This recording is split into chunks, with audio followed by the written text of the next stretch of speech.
Asubuhi nyingine tena tulivu hii hapa ni kukaribisha kusikiliza Jicho la Nje, na hii ni Big City Breakfast. Tunaanzia jijini Dar es Salaam. Mahakama Kuu ya Tanzania masjala ndogo Dar es Salaam leo inatarajiwa kutoa uamuzi mdogo kufuatia pingamizi lililowekwa jana na mwenyekiti wa Chadema Taifa Tundu Lissu dhidi ya Jamhuri katika kesi ya uhaini inayomkabili. Pingamizi hilo ni la kupinga kuwasilishwa kwa kielelezo cha taarifa ya uchunguzi ya picha jongefu zilizopo kwenye memory card na flash disk na shahidi watatu wa Jamhuri, mkaguzi wa Jeshi la Polisi Samuel Elibariki Kaya.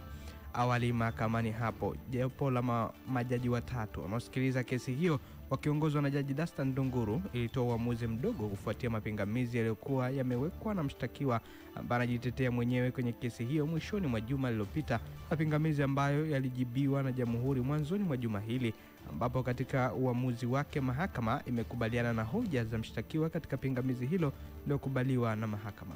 Pamoja na mambo mengine, Tundu Lissu alikuwa anapinga kuwasilishwa mahakamani hapo kama kielelezo memory card na flash disk ambazo ndani yake kuna maneno anayodaiwa kuyatoa mshtakiwa Aprili 3 mwaka huu yanayodaiwa kuwa msingi wa kesi inayomkabili.